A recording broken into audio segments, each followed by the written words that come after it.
Olá, seja bem-vindo a mais uma revisão da lição dos jovens. Hoje é terça-feira, 9 de setembro, e o nosso tema é bem sugestivo, né? Lar, doce lar. Só que a gente vai olhar para isso pensando na presença divina lá no santuário israelita. Temos os materiais bem legais aqui para guiar a nossa conversa. Certo, vamos lá então. Quando a gente fala lar, doce lar, pensa logo em casa, aconchego, mas como isso se aplica lá no meio do deserto? Uma tenda. O que fazia daquele lugar um lar para Deus e para o povo? A estrutura física em si já era algo, né? Pelo que os textos descrevem. Ah, sem dúvida. Era uma estrutura, assim, muito elaborada, ainda mais pensando que eles eram nômades, né? Os materiais falam do pátio, da tenda da congregação em si, cortinas, peles, madeira coberta de ouro. Um trabalho bem detalhado. Sim. Mas o coração mesmo, o centro de tudo, era o lugar mais interno, o lugar santíssimo, o Santo dos Santos. Aquele separado pelo véu, né? Êxodo 26 menciona isso. E as medidas eram interessantes, um cubo, uns 5 metros de lado, mais ou menos. Pequeno, mas... Nossa, que importância. Exatamente. Um cubo perfeito, talvez, quem sabe, um símbolo da perfeição, da santidade de Deus. E lá dentro, como você disse, um único móvel, a Arca da Aliança. Com aquela tampa de ouro, os querubins... O propiciatório. Isso, o propiciatório. Mas veja bem, a estrutura física, por mais incrível que fosse, era só o lugar. O que realmente tornava aquele cantinho sagrado não era o ouro, nem a madeira. Era a presença. Tinha que ser. Justamente. Era quem habitava ali. A fé deles era que a própria presença de Deus se manifestava ali de um jeito especial. Os judeus mais tarde até criaram um termo para isso, muito rico, Shekinah. Shekinah, interessante. Tem a ver com habitar, morar, né? Mas não uma morada qualquer, imagina. Exato. Não era só um símbolo parado estático. A Shekinah, essa ideia, aponta para a presença de Deus ativa, real, ali no meio do povo. Especificamente sobre a arca, entre os querubins. É quase um paradoxo, né? O Deus criador de tudo, escolhendo um endereço na Terra. Isso já é algo que, uau, mexe com a cabeça da gente. Totalmente. E essa ideia de presença real, não só simbólica, fica ainda mais radical, eu diria, quando a gente olha para os vizinhos deles na época.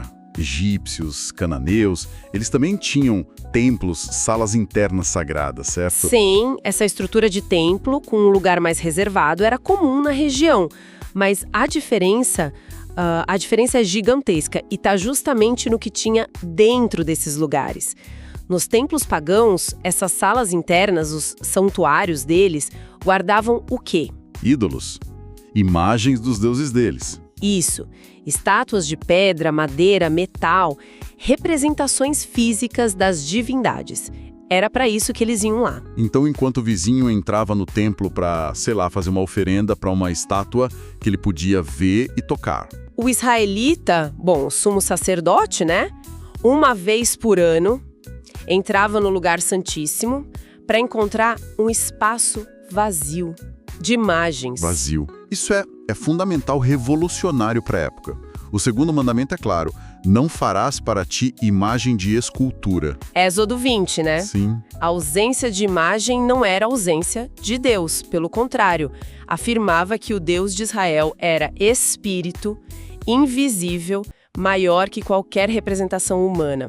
Era uma declaração teológica fortíssima contra a idolatria ao redor. O lugar estava vazio de ídolos, mas cheio da Shekinah, da presença viva. Que contraste! É abrir mão da segurança do que se vê, do que se toca, para confiar numa presença invisível, mas que eles acreditavam ser real, atuante. Isso muda tudo na adoração, né? Não era agradar uma estátua. Mas se relacionar com um ser vivo. Os textos dizem que Deus falava com Moisés de cima do propiciatório. Isso sugere um encontro, uma comunicação de verdade. Uau! A adoração ali não era um monólogo para um objeto. Era um diálogo, sabe? Um encontro marcado entre o Criador e o povo. A ideia era ir ao santuário significava chegar na presença do Senhor. Era ali que o perdão acontecia, a comunhão era refeita, a direção era buscada, um relacionamento vivo, dinâmico. Faz sentido. E essa presença viva, e num lugar central, afeta como a adoração devia ser feita, né? Os materiais citam o Deuteronômio 12, que fala para buscar o lugar que o Senhor escolher para ali pôr o seu nome e fazer sua habitação. Por que essa centralização toda? Um lugar só. Não era mais fácil ter vários? Ah, ótima pergunta. Essa centralização tinha vários motivos teológicos importantes, todos ligados. Primeiro, reforçava que Deus é um só.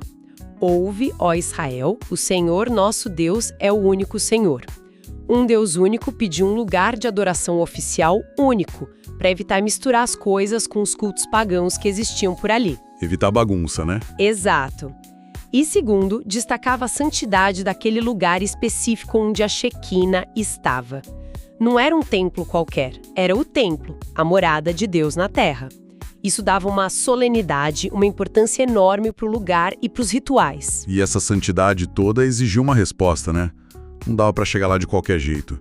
O caso de Nadab e Abiú, os filhos de Arão, é chocante, serve de alerta. Nossa, muito forte. Levítico 10 conta que eles pegaram lá os incensários, colocaram fogo, incenso e ofereceram fogo estranho para Deus. Algo que Deus não tinha mandado. Fogo estranho.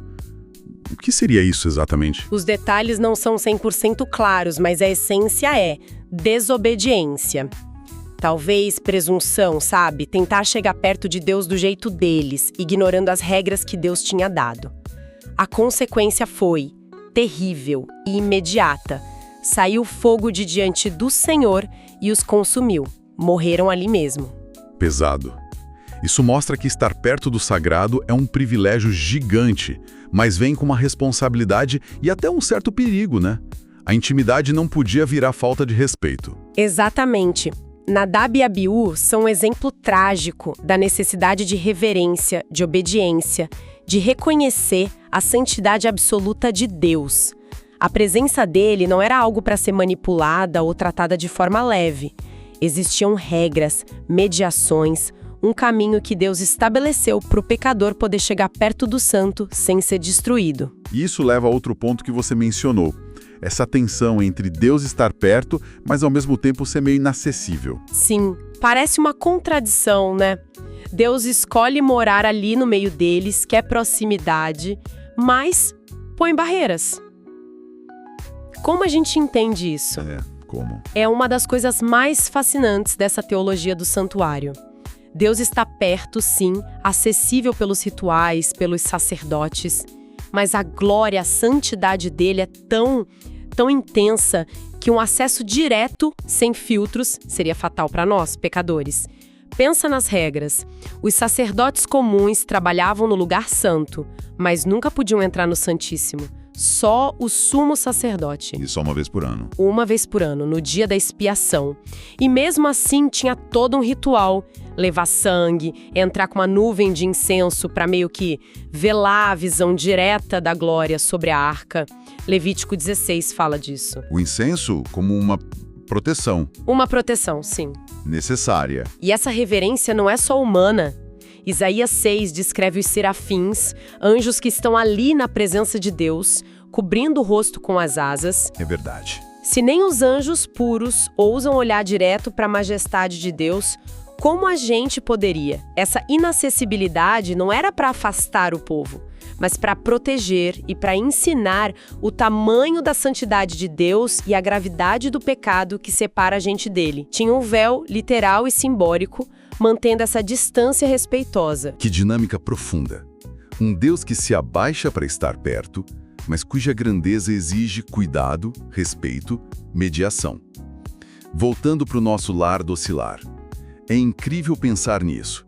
Deus, o infinito, querendo ter um endereço, uma casa aqui entre nós. O que isso diz sobre ele? Diz muito sobre o desejo dele de se relacionar. A iniciativa é dele. Ele não fica esperando a gente subir. Ele desce para morar com a gente. e escolher uma tenda, algum móvel, no meio do acampamento, em vez de um palácio isolado, fala de um Deus que se identifica com a caminhada do povo, que anda junto. É muito amor, muita graça, muito compromisso envolvido. Presente no dia a dia. Exatamente. E essa busca de Deus por morar com a gente é um fio que atravessa a Bíblia inteira. Começa lá no Éden, né, na comunhão perdida, continua visível no tabernáculo, depois no templo, chega num ponto altíssimo quando Jesus vem. João fala que o Verbo se fez carne e habitou, literalmente tabernaculou, armou sua tenda entre nós. Uau, tabernáculo. Sim, e aponta lá para o futuro, para Apocalipse 21. Eis o tabernáculo de Deus com os homens, pois com eles habitará e Deus mesmo estará com eles.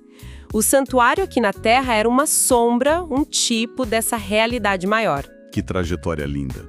Mostra um Deus que não desiste de restaurar essa comunhão. A experiência no santuário, então, com essa mistura de proximidade e reverência, ensinava algo chave sobre como a gente se relaciona com esse Deus? Com certeza.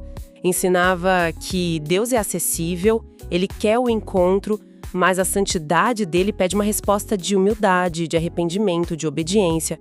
Não é uma relação de igual para igual. É o Criador com a criatura, o santo com o pecador. A graça abre a porta, mas a santidade diz como a gente deve entrar. A presença dele ali não era só consolo, era transformação. Do lugar e das pessoas que chegavam do jeito certo. Uma visão que realmente enriquece demais o entendimento daquele lar docilar no deserto. Era muito mais que uma tenda bonita, era o epicentro do relacionamento de Deus com Israel. Um lugar vital, cheio de significado. Pensar nessa presença divina tão perto, lá no santuário, e ao mesmo tempo tão santa, tão majestosa, deixa a gente pensando, né? Se no passado essa manifestação física da presença exigia um lugar e uma reverência tão grande, como será que essa dinâmica proximidade de Deus e a nossa reverência necessária funciona hoje, num tempo em que o véu foi rasgado? Fica a reflexão. Até amanhã no próximo estudo. Até mais.